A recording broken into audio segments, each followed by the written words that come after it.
get a lot of thought. Andrew Bohague tells us more about this convicted murderer who faces new charges. 25-year-old Christopher Scarver was serving a life sentence in the Portage prison. For the last 3 weeks, he had been working with Jeffrey Dahmer and Jesse Anderson on a prison cleaning crew. Yesterday, police say, Scarver beat Dahmer to death and beat Anderson into a coma. In 1991, Scarver worked for the Wisconsin Conservation Corps in the Milwaukee area. In June of '92, Scarver went back to the WCC office where he had worked, armed with a gun, and demanded money. When he didn't get what he expected from one worker, he turned on a WCC supervisor and calmly shot him a number of times in the head. The cases of both Jeffrey Dahmer and Jesse Anderson had racial implications. Many of Dahmer's victims were black, and Anderson had blamed his wife's murder on black teenagers. Is it a factor? Is race a factor? Yesterday, before Scarver's identity was released, Corrections Secretary Sullivan dismissed the idea that race played any part in the prison beatings. Do not have any reason to believe it was racially motivated, if anything to the contrary at this point. But at this point, there has been no explanation as to why Scarver would have suddenly and savagely beaten two men that he had been peacefully living and working with up until yesterday. Andrew Bohague, Channel 27 News. Scarver was taking medication in prison for what one Milwaukee newspaper described as mental problems. The paper says Scarver once said he believed he was the son of God. Even in death, Jeffrey Dahmer is stirring up controversy. It appears there will be a legal battle over the serial killer's remains. Dahmer had a will. He wanted to be cremated. But his parents, who divorced in 1978, both say they want those remains. Madison attorney Stephen Eisenberg represents Dahmer's father, Lionel. Jewish, really. I've never heard of this problem, but my guess is a judge would split down the middle. Give half the ashes to the mother and half to the father. I think that's what a judge in probate would do. Eisenberg says he hopes the parties can come to some agreement. He says it would be a shame if that issue actually had to be resolved in court. Jesse Anderson's condition hasn't changed since he was taken to University Hospital after the attack. He is critical with massive head injuries and hasn't been operated on as far as we know. State corrections officials told us yesterday doctors would do something to relieve the pressure on Anderson's brain. An Oshkosh man who admitted to killing 12-year-old Cora Jones and two others faced murder charges in court today. But 53-year-old David Spanbauer waived his right to a preliminary hearing. Shannon Taggart is in our newsroom now with more. Shannon? Police say Spanbauer has confessed to killing Cora Jones and 10-year-old Rennell Eichstead, but he was in Outagamie County Court today on 10 other charges, including burglary, sexual assault, and the murder of 21-year-old Trudy Jeschke from Appleton. Spanbauer gave up the chance for a preliminary hearing on those Outagamie charges today. He's scheduled to come back to court December 8th to enter a plea. As far as adding the Jones and Eichstead cases to the list, authorities say they're waiting for word from investigators in other counties. We stand ready to listen to any proposals to resolve.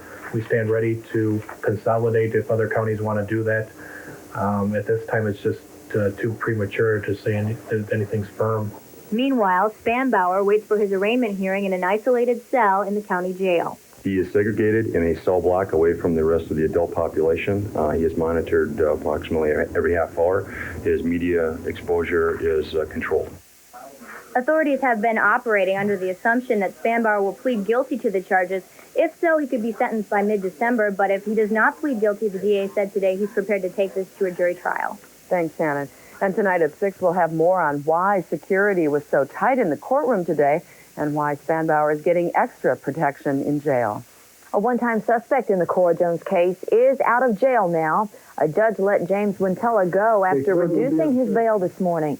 He was being held on a vehicle ID tampering charge. Authorities thought he could be the man behind the Jones case. He was convicted of killing a girl years ago. Wintella goes to court on that tampering charge early next month. Brent Moss has been uninvited to the East-West Football All-Star Game. The game committee took back the invitation because of the Badger tailback's drug conviction. After his arrest, Moss was suspended from the UW football team. He won't play in the Hall of Fame Bowl either. First stage lady recovering from breast cancer and Hamilton removed from her breast at UW Hospital today. Doctors say she'll undergo 6 weeks of radiation therapy. Mrs. Thompson has taken a leave of absence from school teaching. A day at the races might be hard to come next year. The State Gaming Commission chairman threatens to cancel part of next year's dog racing season. John Trees says he will if lawmakers don't designate more money for regulating the track. He thinks the money should come from the pari-mutuel tax. Right now, that goes into the state's general fund. Well, the race is on for Powerball tickets, and for good reason. In just under 30 hours from now, someone could be $95 million richer. That's the estimated grand prize, and that's pretty close to the record jackpot of $111 million a Fond du Lac teacher won last December. It's a common complaint of older people. Their hands and feet always feel cold. In tonight's House Call, Dr. Bob tells us how the problem can be treated. Plus, later in the news, the dramatic video as a motel burns to the ground in Anaheim. And up next, Bob says we're in for a little warm-up. His forecast is coming up. This is Channel 27 News, straight to the point, with Patty Lowe, Jeff Gillen, and Bob Lindmeyer. Channel 27 News continues with Bob Lindmeyer weather. Well, today's certainly an improvement over yesterday. We had cold temperatures and cloud cover, but the wind wasn't nearly as strong. No snow to follow up the traffic. Just a dry, kind of uneventful day for a change. And uneventful is the word we're going to use quite a bit in the upcoming forecast. Right now, skies are cloudy. Temperatures at 30 degrees. Our humidity level's at 63%. We have a west wind at 7 miles per hour. Boy, that's a lot less windy than yesterday. Pressure's rising at 30.08. Let's take a look at the day from the view of the satellite. This is the movement of the clouds through the morning and afternoon hours. It does show a lot of cloud cover, a few breaks here and there. In central and northern Wisconsin, they did see a little bit of sunshine today. Even though we had a lot of cloud cover, no snow associated with that. Next red Doppler radar shows no precipitation around here. Most of the precipitation is now off to our east. There are some showers off in the Ohio Valley moving away. But around here, nothing's coming up. You'll notice off to the west, we have some breaks in the cloud cover. That's what's heading our way later tonight going into tomorrow. Looks like for tomorrow, we'll have a little bit of sunshine. Snow cover, well, it's still substantial to our west and north. Look at these snowfall amounts. They include 5 inches on the ground currently in Wausau, 2 inches at La Crosse, 7 inches at Eau Claire, 8 inches at Park Falls. The deepest snow cover in the far northwest. By the time you reach Superior, they have 10 inches on the ground. Current temperatures, well, they are on the cold side, but certainly nothing unusual for this time of year. Readings range from the teens in the north to the 30s here in the south. You'll notice that most of the state is currently in the 20s. Temperatures will be dropping somewhat tonight, but not that far. I'm still looking for lows in the teens and 20s. Again, kind of typical. Forecast map for tomorrow, there might be a few snow flurries in the northern part of the state, but around here I'm looking for partly sunny skies. And without sunshine, we should be warming up close to 40 degrees. The weather looks even better on Thursday. Looks like a dry day statewide with temperatures above normal for this time of year. Forecast for this evening calls for the clouds to break up. Low temperature or temperatures dropping in the upper 20s, northwest winds at 5 to 10. Later on tonight, partly cloudy skies, a low near 20, westerly winds at 5 to 10. Wednesday, partly sunny skies, a little bit warmer than today, high up around 40. Southwest winds 10 to 15, and Thursday still partly sunny and kind of mild, at least for the last day of November, high near 46 degrees. So again, looking pretty good for the rest of the week. All right, thanks, Bob.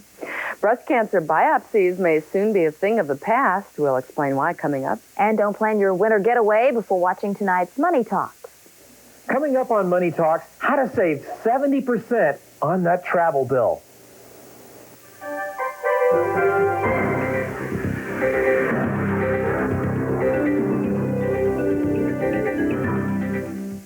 Channel 27 News continues with medical news and breakthroughs.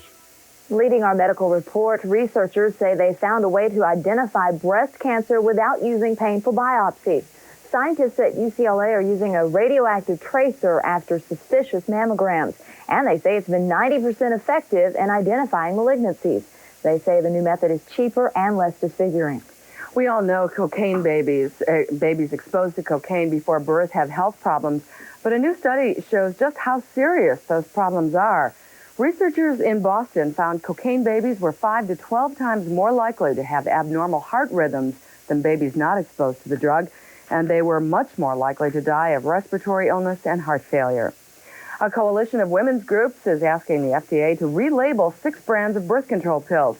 The coalition says the 6 can be used as emergency morning after pills to prevent conception. They say all drugs require labeling about benefits, side effects, and dosage. Many people in their 50s and 60s start to experience cold hands and feet that's very uncomfortable. What causes those feelings and how can they be treated? Here's Dr. Bob with tonight's house call. It's a common enough complaint. My hands and feet are always cold. Yet to everyone else, the hands and feet may feel just fine, warm and normal. Is the complaint in the person's head instead of their hands? Well, certainly the circulation of the hands and feet tend to decrease in most people as they age. But there are several medical conditions which seem to make it worse. The most common one being a nerve problem called peripheral, meaning toward the end of the extremities, peripheral neuropathy. According to many researchers, the problem is in the more central nerve fibers and can be helped with, get this, an antidepressant, such as amitriptyline, or by its trade name, Elavil. It's one of the examples where a medication developed for one problem makes a great difference in another. Older people suffering from pins and needles in the hands or feet or a feeling of coldness should discuss it with their doctor. If there's help, it's a cheap and easy treatment. I'm Dr. Bob Lanier. If you have questions for Dr. Bob, send a self-addressed stamped envelope to him here at WKOW. The address is 5727 Tokay Boulevard in Madison, 53719. Ameritech is changing some of its rates. Starting January 9th, calling features will cost $3.50 for the first option, $2 for each additional one. And when we say calling features, we mean things like call waiting, speed calling, and three-way calling. And starting this Thursday, it'll cost you 10 cents more to make a local call from a payphone. The price now goes to 35 cents. The Milwaukee Journal says there's a tentative labor agreement at Briggs & Stratton's lock and engine division. The agreement reportedly provides help to 2,000 workers who will lose their jobs over the next 3 years. The company is moving its assembly operations to new plants in the South. Neither the company nor the union is commenting on the report. Some of the nation's leading economists are predicting slower growth and higher inflation in the coming year. 47 experts say growth will fall about 1% and inflation will rise to about 3.4%. The good news is they also think unemployment will fall. It's not easy to find travel bargains. Even the airlines and travel agents don't always know about every deal. But if you look really hard for them, you can save hundreds of dollars. So don't plan that holiday trip until you've seen tonight's Money Talks with Stacey Johnson. 80 million passengers will be rushing through airports during the holidays, and some of them are going to be saving up to 70% on their travel. Example, if you fly round trip to Cincinnati from Chicago, you could pay $254. Or you could fly from Chicago to Louisville for only $44.50 and shuttle to Cincinnati in about an hour. That's called an alternate city fare, and I found it in this travel bargain magazine called Best Fares. If you've got some holiday travel plans, you should try to dig up a copy. Tom Parsons started Best Fares 11 years ago. He told us he finds every loophole there is. For example, a car rental deal that'll get you a round-trip ticket anywhere in the United States for less than $100. Student discounts, senior citizen savings, even computer software deals that can get you a 2-for-1 Delta ticket for $359. If you're going to travel, magazines like this might end up saving you lots of this. Look for Best Fares at your library or call them at 800-880-1234. Or send me a self-addressed stamped business-size envelope and ask for newsletter number 11. For Money Talks, I'm Stacey Johnson. Former Vice President Dan Quayle is in the hospital tonight. That story is coming up. And the House gets ready for a showdown on the GATT treaty. World headlines are next. What can the great GATT be? A spectacular motel fire lit up the skies over Anaheim this morning. The fire broke out at the Travel Lodge shortly after 8 o'clock. It appeared to have started on the upper floor of the 2-story building. No one was hurt. Firefighters tried to keep it from spreading to the rest of the complex. Plumes of black smoke filled the sky and affected traffic on a nearby freeway. 2 highly publicized trials are moving forward in Los Angeles. The jury in the Heidi Fleiss case is deliberating right now. Fleiss is the so-called Hollywood Madame. She's accused of running a high-priced call girl ring that catered to Hollywood's rich and famous. And after nearly a week off, the judge and attorneys in the O.J. Simpson case have resumed their search for jury alternates, and a DNA expert is appealing a ruling that could keep him off the Simpson case. That expert is supposed to testify for Simpson's side next month, but he's also scheduled to testify in another trial in New York at the same time. The congressional showdown on world trade is unfolding. House supporters say they've got 100 more votes than they need to pass the GATT agreement. They're hoping the momentum carries it through the Senate on Thursday. The proposal slashes tariffs by an average 38% worldwide. It also expands the rules of world trade to new areas, including agriculture and patents. It's now up to the Supreme Court to decide the fate of congressional term limits. Today, the justices heard 90 minutes of debate on the issue.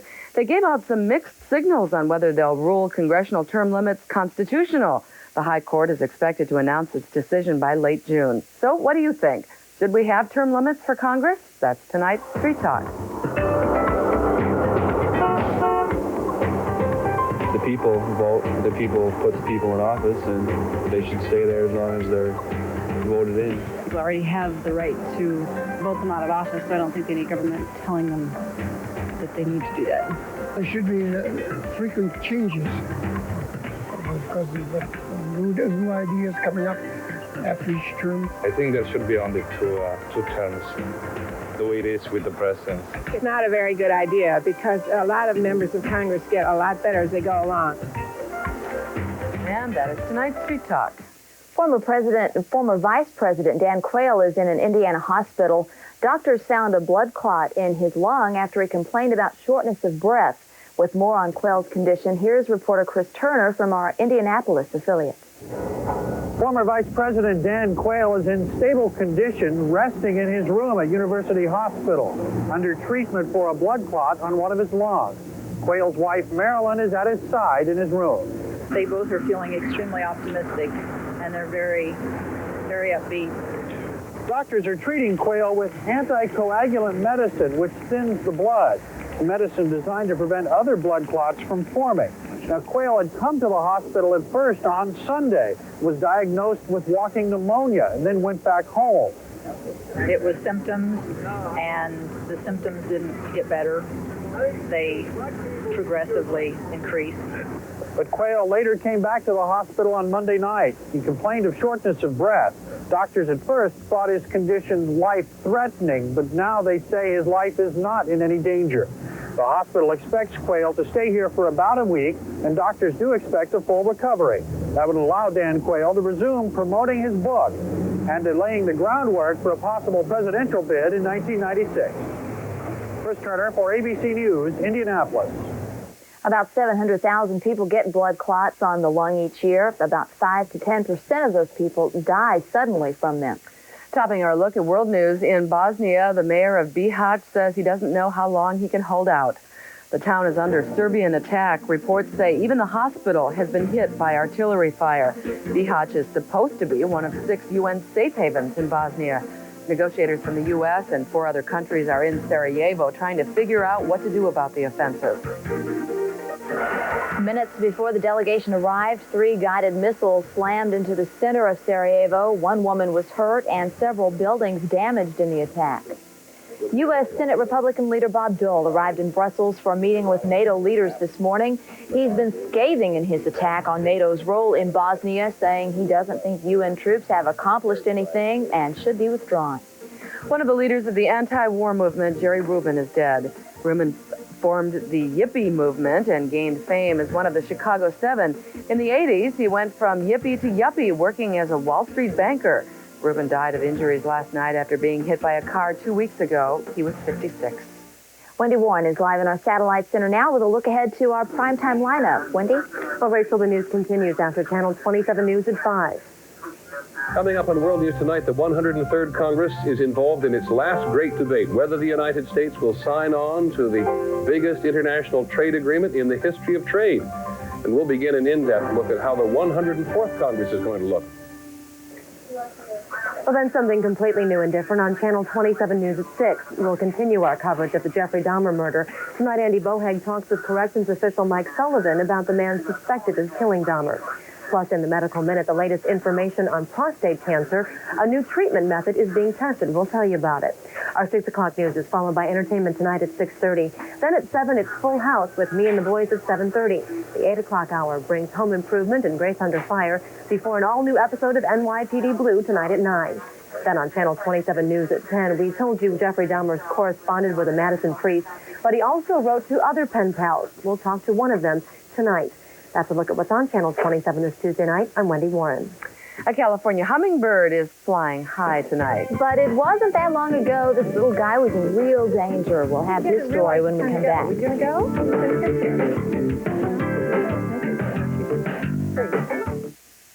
Finally tonight, a hummingbird rescue in California. Meet Susan Stacy. She's a hummingbird expert.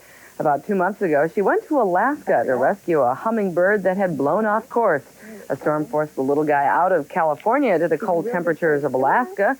The bird has been affectionately named Return Again. Stacy nursed the bird back to health and today released him back into the wild. And don't forget to drop off your toys for tots here at Channel 27. You can also bring them to Shopko stores, Park Banks, and the Cub Foods East and West, and McGilligan's Interiors on Verona Road, plus Kmart, Willow Apartments in Middleton, and the Bank of Cross Plains. The toys have to be new and unwrapped, and it's for a really, really good cause. The toys go to children who might otherwise go without this Christmas. So won't you help us out? And I guess that will get us up to date. For now, thanks for joining us. We'll see you at 6. Good night.